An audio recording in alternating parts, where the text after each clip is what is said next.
Hey guys, welcome back to the sports stuff video. Today we're talking about Anthony Richardson.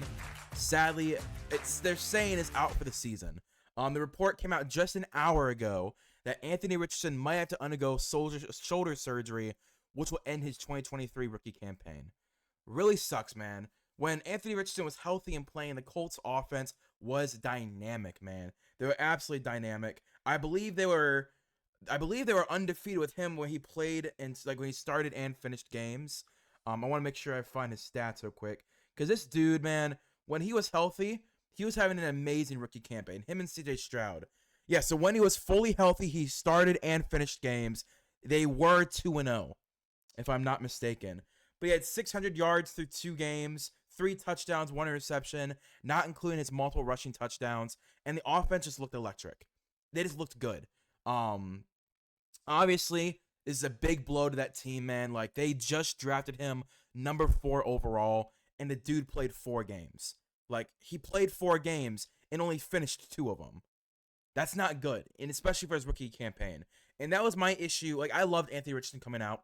I was all for him going top 5. I had no issue with that whatsoever. And he went to the perfect offense, Shane Steichen-led offense. And we saw that when he finished games, they were electric. The offense was amazing. Obviously they had their hiccups, but for what I expected, he was playing absolutely amazing. And it's already over. It's week 6, and the dude is already hurt for the rest of the season. So I think their next season they're gonna come back like, okay, Jalen Hurts and him are not the exact same quarterback. Whether Anthony Richardson for the next year needs to just rehab and then work on his strength and conditioning, kind of like what Jalen Hurts did. Whether that needs to be what happens, or Shane Steichen needs to not call so many QB run plays and limit the running to where, like, kind of what Russ did in Seattle, because Russ had that major hip injury in 2015, 2016, had a major hip injury, and since then became more of a pocket passer. Maybe that's what Anthony Richardson needs to, develop over the next year when he's not playing games and just, being that IR QB and just playing for the scout team as an injured quarterback. But it just sucks. It absolutely sucks to lose such a talented rookie already 4 games into his NFL career. It's just a sucky situation all the way around. The Colts, they have 2 options. They can either still play for the division, because I believe the Colts still have a winning record. Let me check. I believe they're still Colts. I just want to make sure. I believe they're 2-3.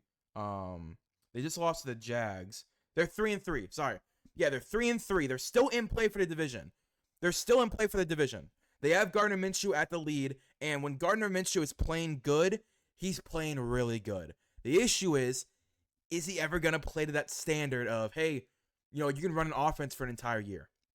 Now, obviously, he's going to get the next, it's 6 games. He's going to get 11 more games as the full and true starter of an NFL team. And this is exactly what Gardner Minshew wanted. Like, he was the backup for the Eagles, played decently, not the worst, not the best. But when he was in Jacksonville, he had really good games, had bad games.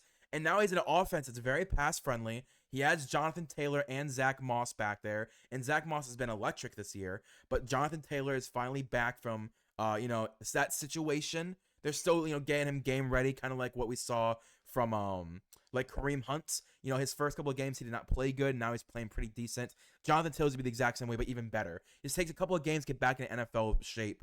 But it just sucks, man. Gardner Minshew for this offense, it's not going to be as electric, but I'm sure they're going to be, 20th overall in offense. Their defense, losing the head of your team does kind of suck, especially a guy like Anthony Richardson, who really took over that team as the team leader. It's going to be interesting to see what they choose to do. If they want to tank, they could tank for really, maybe an Olu Fashanu, left tackle type of guy. If they have a top 5 pick, you obviously have your quarterback. If you somehow manage to get a top 3 pick, I would consider trading out, because, that's going to be a lot of draft capital for a Caleb Williams or a Drake May. Obviously, Marvin Harrison Jr. is also a top 3, locked pick. The top 3 is already selected. It's going to go Caleb Williams, Drake May, Marvin Harrison Jr.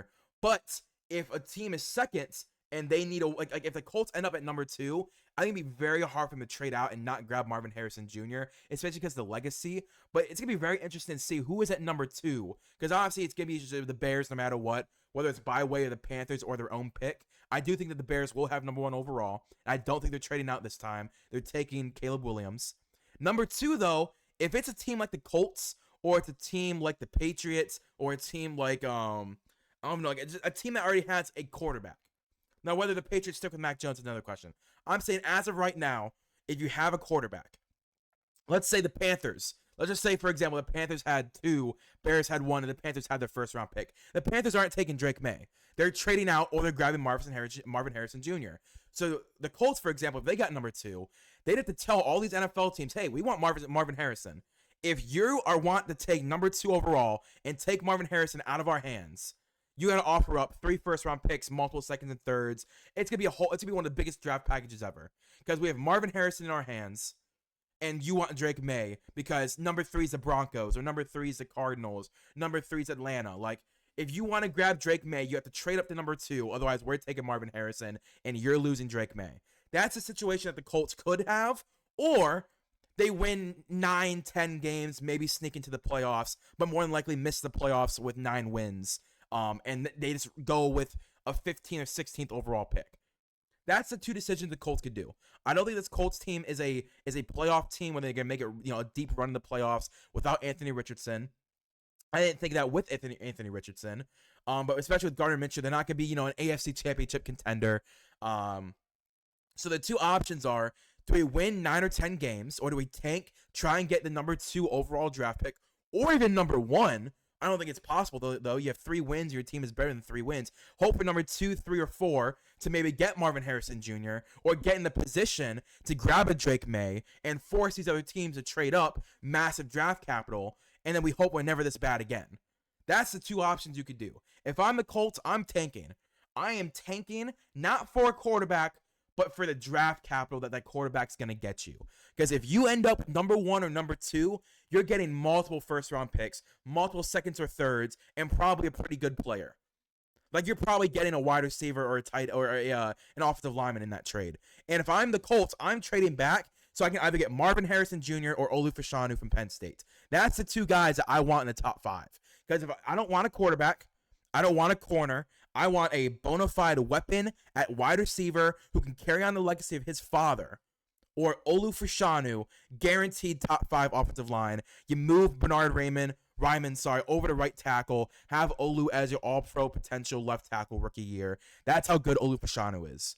That's the 2 options. And I'm taking the ladder of tanking, but if you want to go all in on this season, hey man, do what you got to do. Win those 9 or 10 games. Miss the playoffs will be a first-round exit. I understand. And then you can really buy in the free agent and say, hey, man, without Anthony Richardson, we just made the playoffs. Imagine if you came to our team. And Anthony's coming back. We're going to keep him healthy this year. That's the 2 ways you could go. But me, I'm tanking. I'm hoping for number 2, number 3 overall draft pick at the highest, sorry. That's the lowest I want to go. So that's the highest draft value. And I'm trading back. At worst, I get 7, 8, 9. And I can still grab a premier, blue chip prospect in this class, like a Kool-Aid McKinstry, I'm blanking at everyone's name. Cooper DeJean, thank you, Cooper DeJean, a Cam Kitchens. Like, I'm grabbing a premier piece no matter what out of this draft. And I'm hoping for number 2 or 3, a trade back, and then grabbing that blue chip. That's what I would do if I'm the Colts. But it really sucks for Anthony Richardson, man. He had a really promising rookie campaign. Him and C.J. Stroud were in race for Offensive Rookie of the Year. I definitely think C.J. Stroud is now, there's no one that can touch it. There's no one who can touch his Offensive Rookie of the Year. Unless Bijan really turns it on in the last couple of weeks, or in the next couple of weeks, and maintains it through the rest of the year. But it's hard with non-quarterbacks to win these awards. And C.J. Stroud and AR were the 2 front runners for Offensive Rookie of the Year. It just sucks, man. Hopefully he can come back next year. Hopefully this team can help him better prepare to be healthy. Hopefully he gets more wide receivers, more offensive line help. He needs a true tight end as well. Jelani Woods has been hurt this year, which really does suck because Jelani was solid last year as a rookie, and he was one of my sleeper picks in last year's draft. So hopefully, we'll have to wait and see. Sucks that his rookie season's already ended. He was on my fantasy team as well. I had Nick Chubb and Anthony Richardson on my fantasy team, and they're both out for the season. It just sucks, man. I really hope he can come back next year healthy, and really prove that, he's not a bust. I don't think he's a bust. I think he proved that he is not a bust in those 4 games he did play, because when he was playing, he was electric. That's how he was an electric rookie. So hopefully he can learn to get healthy. Maybe talk to Lamar, talk to Jalen Hurts and Russell Wilson, the more mobile guys. Like, hey man, what do you guys do to stay healthy? And for Russ, what did you do post injury to really turn him more that pocket passer that doesn't rely on his legs 100% of the time and to keep yourself healthy? But yeah, it sucks, but that's the video. This is a quick video. This is why I'm putting my thoughts out there. It really sucks that AR is going to be out for the year. Hopefully he can come back next year and prove why he's that guy. And hopefully the Colts, they decide to tank. That's what I would do if I was the Colts. I'd tank. Hopefully get number 2 or 3 or even number 1. Trade back at all the assets you can and continue to build around Anthony Richardson. But hope you guys enjoy. Please give a like, comment, subscribe. Hit the notification bell to be notified when I post next. I'll be posting a Browns video later this week because we beat the 49ers, baby. Yeah, I'm gonna go off in that video. But yeah, thank you guys for watching. I'll see you guys later. Peace and bye.